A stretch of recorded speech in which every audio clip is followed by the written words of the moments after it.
Bob, you're up. What comes to your mind?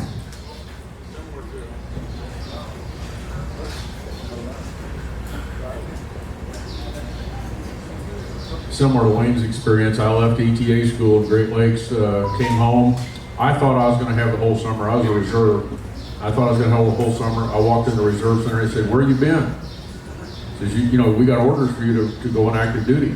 And I said, "What?" I said, "I've been at Great Lakes at school." He says, "Oh crap." So after a little confusion, I showed up at Norfolk, didn't have orders to anybody, sat and talked to a second class petty officer. He said, "Where would you like to serve?" Well, one of my buddies who had joined the reserve with me was on the Roosevelt. And he wrote me, I should have been suspicious, he wrote me one letter in his entire life, and that was to tell me how much he enjoyed the USS Franklin D. Roosevelt. So I'm sitting there and this second class petty officer, he says, "Where do you think you'd like to serve?" I says, "Is it possible to get a particular kind of ship?" And I think he thought I was going to ask for a yard tug or something like that. He said, "What'd you have in mind?" I said, "You think I could get on a carrier?" And he went, "Yeah, I think we could probably work that out." I said, is it possible to get a particular carrier?" And I think he thought I was going to ask for Enterprise because that was a brand new ship, everybody wanted to be on the E. And he said, "What'd you have in mind?" I said, "How about the Roosevelt?" He went, he said, "Well, I think we could work that out." So I came aboard. I showed up at Mayport, and they said, "She's out at sea. She's due in this afternoon. If you want to go over to the White Hat Club, you can see off the beach. You'll be able to see her coming in." So I'm sitting there and watching out to sea, and pretty soon I see this smudge of smoke. And I said, "I'll bet that's it." And pretty soon there's this little blob of black, and I said, "Okay, that's probably it." And then all of a sudden this blob of black got about 20 times wider. I was just seeing the island structure. I thought, "Holy crap, this is a big ship." And it's still 4 miles, 5 miles out to sea. As it got closer to the pier, my jaw just dropped. I mean, I was 18 years old, was a seaman deuce. I had been past the seaman test, but I had been on the stripe ship. And I walked aboard that ship, and I was just dumbstruck with how big it was. And of course, after a couple of days, I could consistently find my berthing compartment, the head, and the chow hall. Those are the three big things for a seaman deuce, you know. I tell people, in Navy terms that you'll understand, when I was 18 years old, I was seriously adrift. And the Navy, especially the USS Franklin D. Roosevelt, put my feet solidly on the ground. I did a whole lot of growing up before I left that ship 2 years later as a second class petty officer. So, you know, I'm grateful to the Roosevelt. I'm glad that Jim Clark sent me that letter because I love being on the Rosie. When I came aboard the museum here in 2004, my wife and I are snowbirds, and our first escape was out here. We took the lower decks thing down there. Where the brig is here, that's where the 7th Division was berthed. That's where the Marines were berthed. And as we're making that turn, I said, if I could open that hatch down there and go down and stay alive in there, I said, I would bet you $1 that on the wall to the B-319L, that was my berthing compartment. So to come on this ship is as close to getting on Roosevelt as we're going to get, of course. Rosie went to an early grave, unfortunately, but we are so grateful that this ship is here, that we can come back and feel like we're at home. We appreciate the welcome that you guys give us.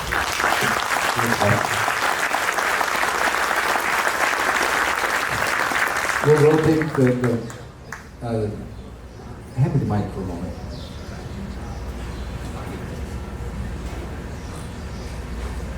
I think we changed the settings on this. I'll see if I can fix that. But Oscar, take the microphone. What would surprise people about your time or your experience on Midway or life aboard Midway? Or was there anything unique to Midway?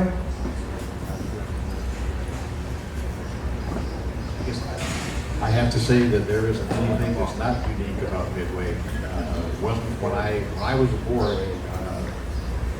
similar to what Bob said, I was a 19-year-old kid from South Dakota. Again, the biggest body of water I'd ever seen you could swim across. So when I got to the Midway at Hunter's Point, I came aboard and went to personnel office, and they said, "Well, where do you want to go?" And I said, all I could think of was flight deck.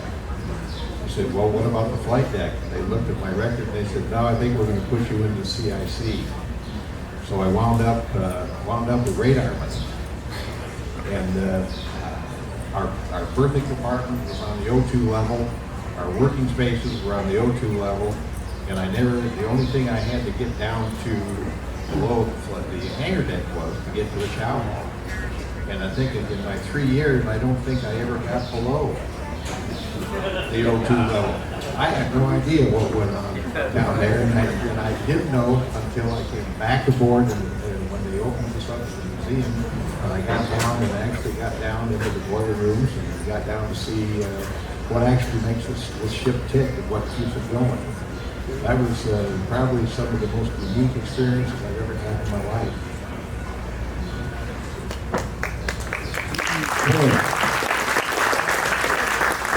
I can think of 2 or 3 things in almost every visitor civilian who comes aboard Midway, regardless of where they're coming from, talks about, whether it's on TripAdvisor or with us or whatever.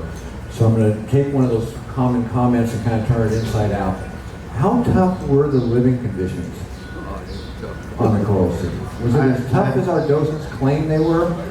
I had never slept that close to another man. That's enough. Well, thank you very much. Let's move on. This man had a guy over here sitting at the table where I sat there. Him and I served together, and he was in the rack next to me. And this morning I got up, we're sharing a room together over here at the hotel. So you're still together. This is not going well. We got into an argument coming up here when we lost the elevator. Overseas one time, we thought we were going to get to come home, but we made more sorties than any other carrier after we lost the elevator. He says it's the aft elevator, and I said it's the forward elevator. So we called a mutual friend in South Carolina, and I said, Bobby, which one of those elevators to leave? He said, the forward elevator. There's a guy right behind us on the floor. He said, no, it's the aft. I don't remember which elevator it was. But when I first came aboard, they make all you guys out of the radio. I love the radio jack. They take the newest guy aboard and they make a message for that. Well, that's the greatest job for learning your ship. You went everywhere. You went up to the flat, went up to the hangar, the engineering, CIC, radar, sonar, the bridge. So you got to know the ship, and I did. I got to know the ship. We had 7 radio stations throughout the ship. In case one was knocked out, we always went on live with the other one. My second job aboard the ship was I took care of those stations. I set up the different frequencies on the carrier that we operated on, depending on where we was out of, either Hawaii, Pearl, Japan, Okinawa, wherever. And that helped me learn more about the ship. And then I got into registered club. There again, that gray-headed old person over there made me take his place in registered publications. So You want to bring him up here? You want to? No? All right. we almost married the same girl, but he got to her first.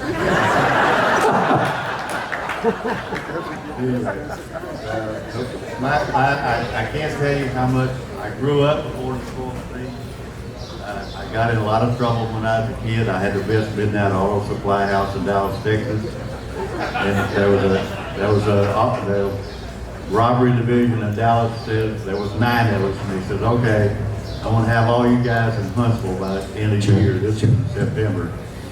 We all went down the next day and joined the Navy. And that's the best thing that ever happened to any one of us.